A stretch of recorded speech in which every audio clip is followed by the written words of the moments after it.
নমস্কার, নিউজ ভ্যানগার্ডের পর্দায় প্রত্যেককে স্বাগত জানাচ্ছি। এই মুহূর্তে আপনাদের সাথে আমি রয়েছি অঙ্কিতা। চোখ রাখছে এই মুহূর্তের গুরুত্বপূর্ণ সংবাদের দিকে। এক বাম নেতার বাড়িতে অগ্নিসংযোগের অভিযোগ দুষ্কৃতীদের বিরুদ্ধে। অভিযোগে এলাকা জুড়ে তীব্র চাঞ্চল্য।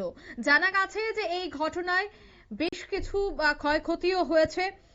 কমলপুর থানার মেথিরমিয়া গ্রামের এই ঘটনা, ব্যাপক ক্ষতি। সংশ্লিষ্ট নেতা পুলিশ প্রশাসনের ভূমিকায় ক্ষোভ উগরে দিলেন। জানা গেছে যে আনুমানিক 10টা নাগাদ কমলপুর থানার মেথিরমিয়া গ্রামের বাসিন্দা সারা ভারত কৃষক সভা এবং সিপিএম নেতা সমীর দাসের বাড়িতেই এই অগ্নিসংযোগের ঘটনা। তবে সন্দেহ করা হচ্ছে সেটা নাশকতার আগুন, কারণ পাশের ঘরেই কীর্তনের অনুষ্ঠান চলছিল। হঠাৎ করেই পেট্রোলের গন্ধ পাওয়া যায়। তারপর বাড়িতে ঢোকার যে গেট রয়েছে তার পাশের ঘরে হঠাৎই আগুন লেগেছে। এই বিষয়টা দেখতেই চিৎকার চেঁচামেচি শুরু করলে গ্রামের মানুষজন ছুটে আসে। খবর দেওয়া হয় দমকল কর্মীদের। তবে গ্রামের মানুষের তৎপরতায় 4টি গরুকে সেখান থেকে রক্ষা করা হয়েছে। তবে অগ্নিনির্বাপক দপ্তরের গাড়ি পৌঁছানোর আগেই সব পুড়ে ছাই হয়ে যায়। 25 লক্ষ টাকার ক্ষয়ক্ষতি হয়েছে বলে জানা গেছে। এই বিষয়ে সারা ভারত কৃষক সভার তথা কৃষক নেতা সমীর দাস তিনি কি বলছেন শোনাবো। গতকাল অর্থাৎ 8ই জানুয়ারি রাত্র আনুমানিক 10টায় কমলপুর মহকুমার পশ্চিম কুচাইনালা গ্রাম পঞ্চায়েত তার একটি পাড়া মেথিরমিয়া, এই মেথিরমিয়ার সমীর দাস, গৌরাঙ্গ দাস দুই ভাই একত্রে থাকেন। তাদের বাড়িতে অগ্নিসংযোগ করা হয়। দুর্বৃত্তরা যখন আগুন লাগিয়ে দেয় তখন পেট্রোলের গন্ধ এলাকাবাসী পান। দুর্বৃত্তদের আগুনে ব্যাপক ক্ষতি হয়।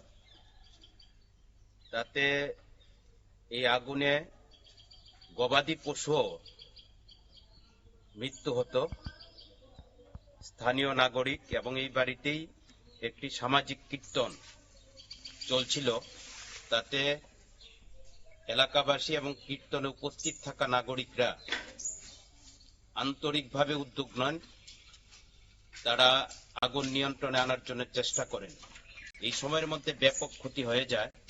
পরবর্তী সময় কমলপুর অগ্নি নির্বাপক দপ্তরের কর্মীরা আসে, তারা শেষ কাজটা সম্পন্ন করেন। 2018 সালে সরকার পরিবর্তনের পর এই পরিবারে ব্যাপকভাবেই একের পর এক আক্রমণ হয়। সমীর দাসের দোকান ছিল মানিক ভান্ডার। আপনারা শুনলেন তাদের এই অভিযোগ। বাম নেতার বাড়িতে পেট্রোল ঢেলে অগ্নিসংযোগ, যেখানে প্রচুর ক্ষয়ক্ষতি হয়েছে। কমলপুর থানার মেথিরমিয়া গ্রামে এই অগ্নিসংযোগ। পুলিশের ভূমিকায় একরাশ ক্ষোভ তিনি উগরে দিলেন। এখন দেখার বিষয় পুলিশি তদন্তে যারা দুষ্কৃতীরা রয়েছে তাদেরকে চিহ্নিত করে তাদের বিরুদ্ধে কঠোর ব্যবস্থা গ্রহণ করা হয় কিনা।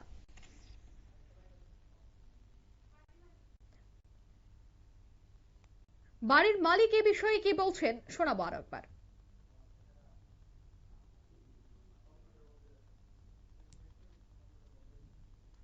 নিয়ে নিচ্ছি ছোট একটি বিজ্ঞাপন বিরতির সঙ্গে থাকুন।